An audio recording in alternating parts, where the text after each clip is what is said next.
What's going on, guys? It's New York Prepper here. Just going on a little hike, Memorial Day hike in the Catskills. I'll show you guys some of the scenery. It's a nice, beautiful, secluded wilderness here. Very high bear population. Got my 44 mag, spare reloads on the side here, just in case. But just hiking to a little secluded wilderness pond here. So I'll show you guys some of the scenery here in my part of the world. I hope you guys are having a great Memorial Day, or had a great Memorial Day.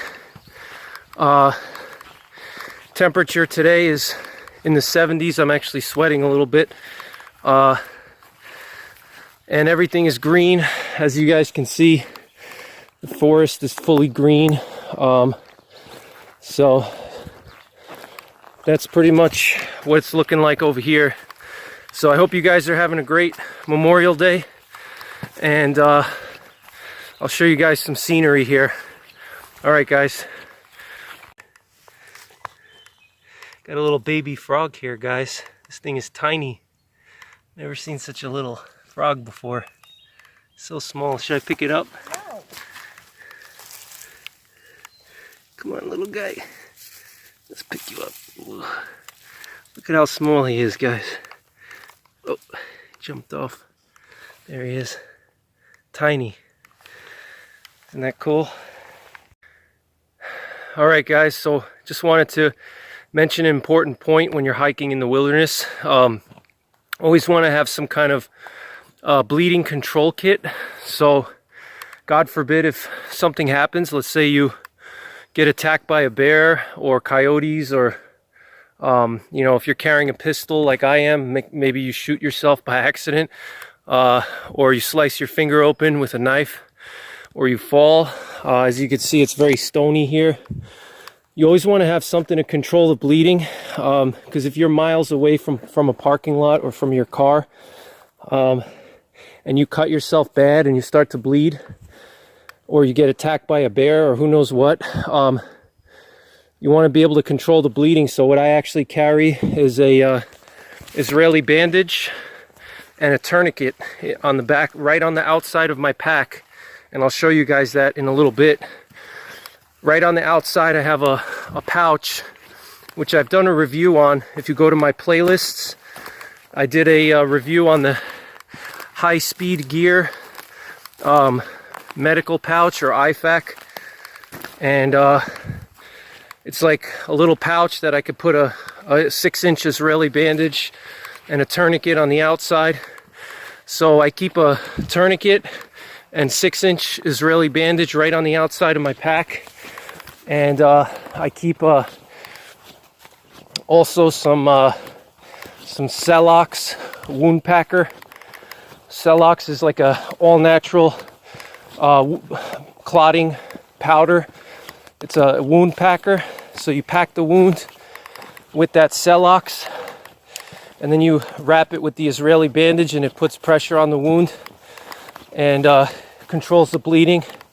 So you always want to have that with you when you're hiking, even if you're not going that far.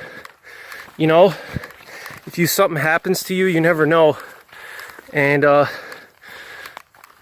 mean, you know, in a worst case scenario, you could use your belt or your t-shirt. You could take your t-shirt off and tie your t-shirt real tight, and that would work too.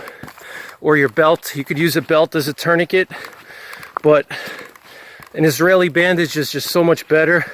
Plus it's sterile. It only costs like $5. You can throw an Israeli bandage in your pack, and actually an Israeli bandage can function as a tourniquet. So Israeli bandages are multifunctional. Look at these beautiful hemlocks here, and these birches. It's an old growth hemlock forest here, and I'm sweating like crazy now. Look at this beautiful hemlock. And this is a heavily infested bear country area. A lot of bears here. Look at this old growth birch tree here. Very old birch. A lot of black bears here. Catskills has the most black bears in the entire state of New York. It's the densest population of black bears in all of New York State. So as a result, I carry my pistol with me right on my chest. And this holster is a Gunfighters Inc. Kenai chest holster. It's a little bit pricey, but it has a nice smooth draw. And I'll do a review on it soon.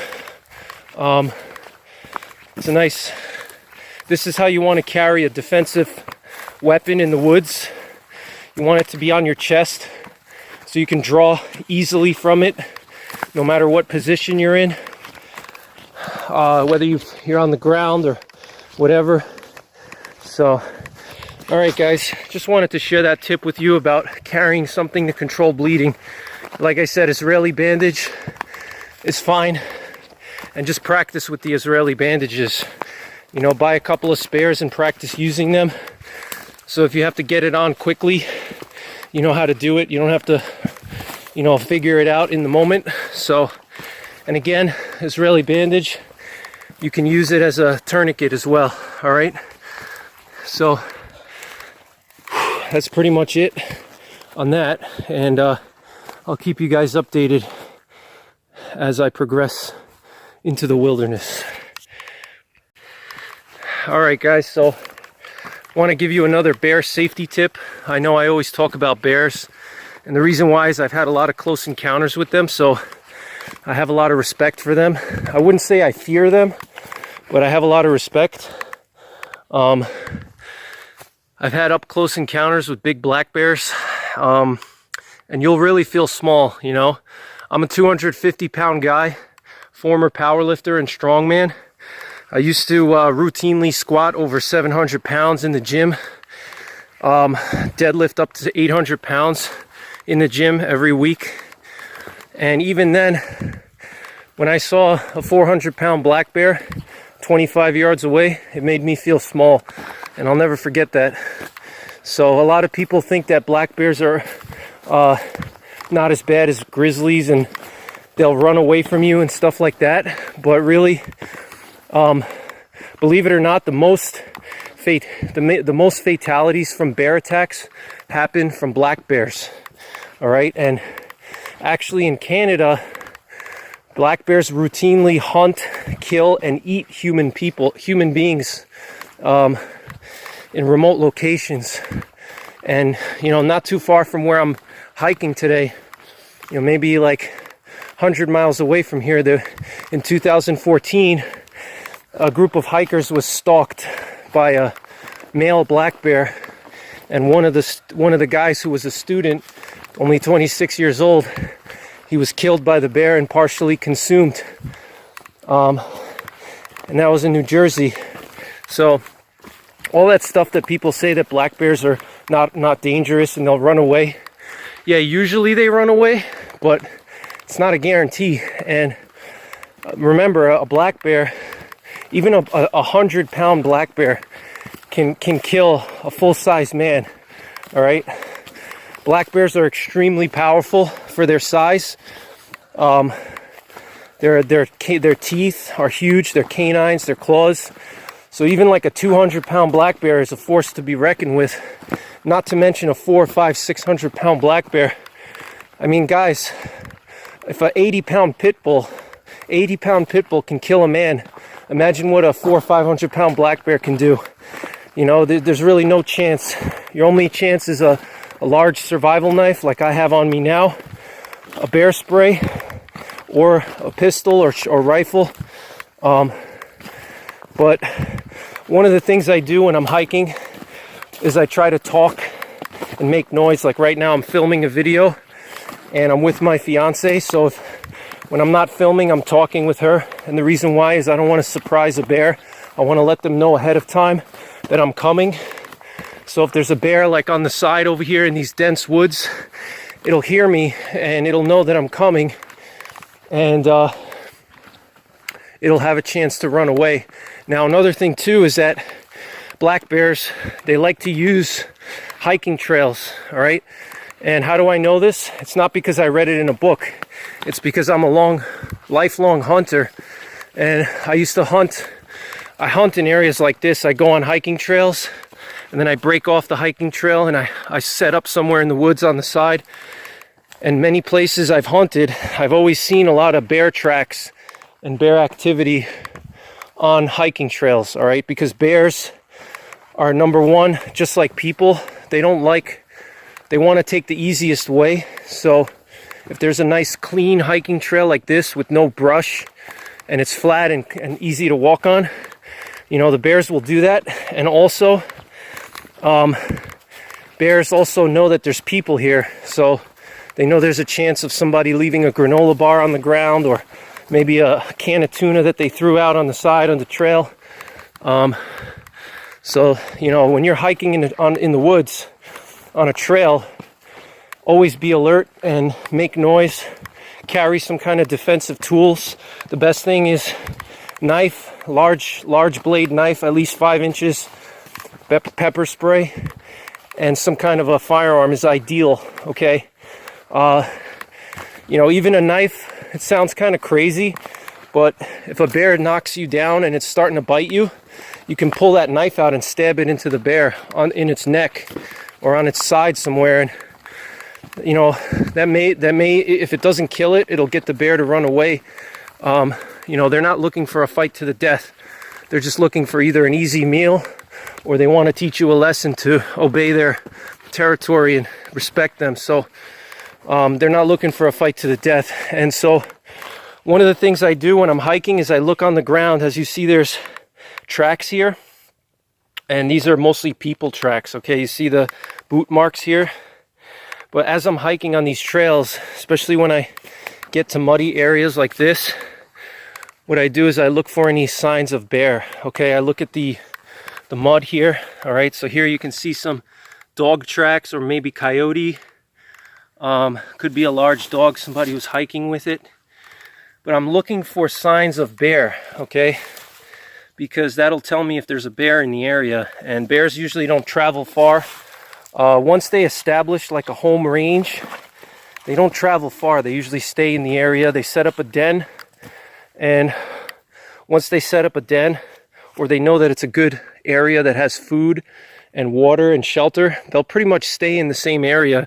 They're not going to just wander all over, you know. They look for a good home area and they stay there. So, you know, check the muddy areas for any bear tracks. So here we don't have any bears here. It's mostly just dog tracks and people. Another thing you look for is trees. You want to look for any scratch marks on the trees. Bears, they like to climb trees, especially beech trees. Beech trees are a type of tree that has like a smooth bark, and the bears climb the tree to, at least here in the Northeast, there's a lot of beech trees. And look, there's a little frog here. But they like to climb the beech trees, and you know, when they climb the trees, because they're so heavy, they scratch the bark, and that'll also tell you if there's a lot of bears there. Bears also claw the trees to mark their territory. So you know, if you see like a tree with the bark scraped off, that's a bear marking its territory. So you definitely want to be aware. So there's no bear tracks here, fortunately.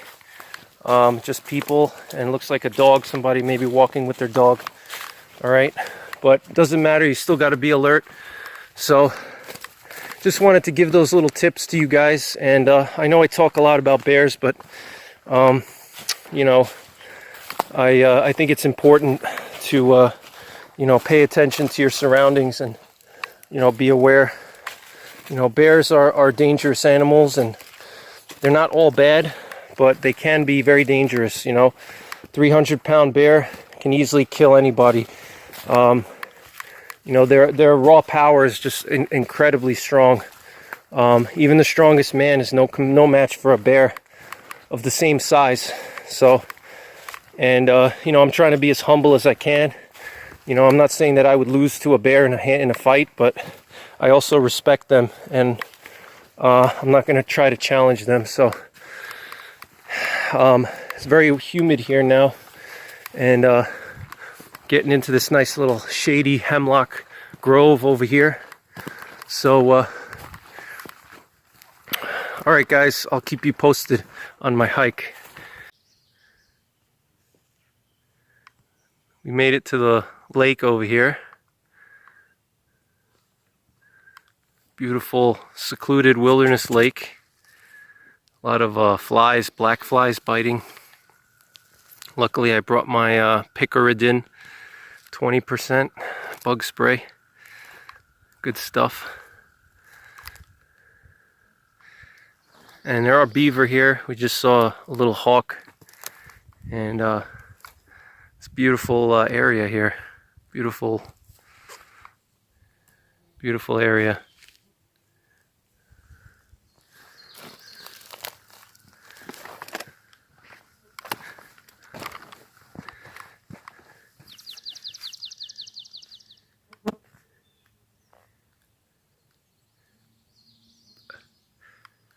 Beautiful birds here, guys.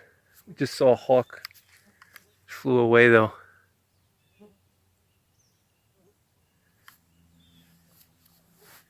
Looks like there was an old beaver over here, beaver dam.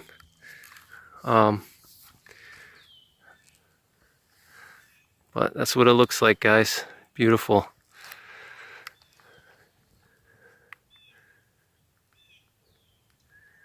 Beautiful way to spend Memorial Day.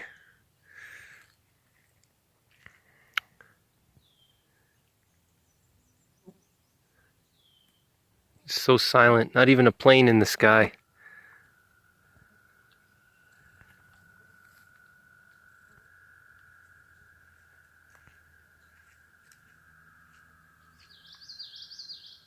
Little frog here. What's up, froggy?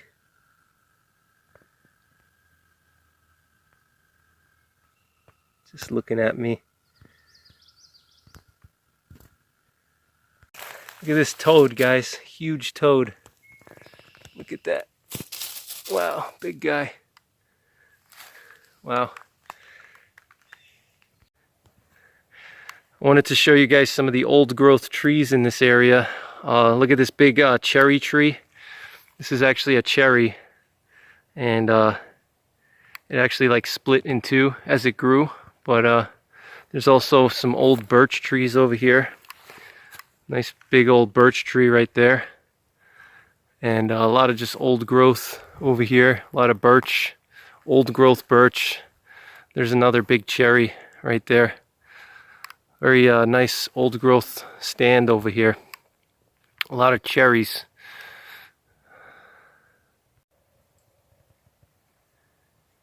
Another old growth cherry. Big, big tree.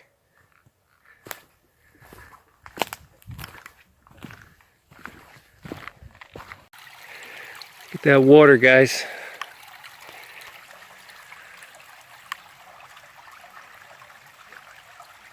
Sounds so good.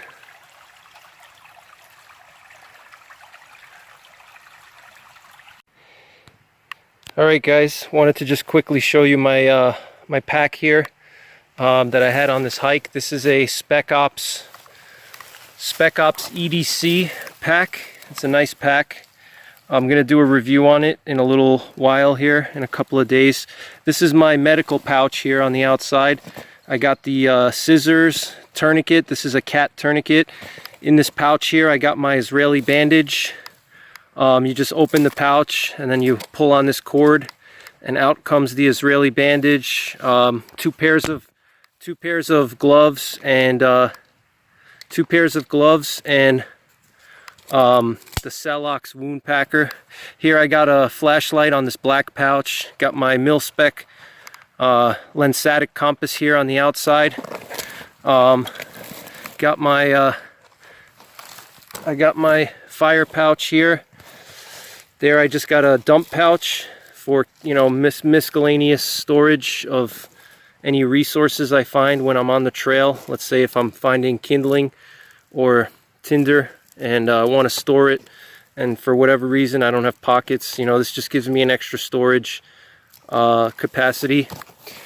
And on the outside I have my canteen there. It's a Nalgene 38 ounce canteen with a Ollie Camp Space Saver cup. So that's the pack, and I'm gonna do a review on this pack. I really like it. It's a like I said, Spec Ops EDC pack, so it's nice and small, and it's got two pouches on the outside here, and it's got one main pouch. So all right guys, so that's pretty much it. Want to show you guys this little river here. Beautiful, crystal clear. I almost want to take a jump in there, cool off. Beautiful mountain water. So nice.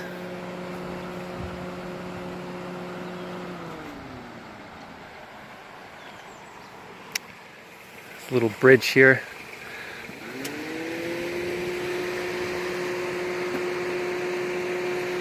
I don't see any fish though, but beautiful water.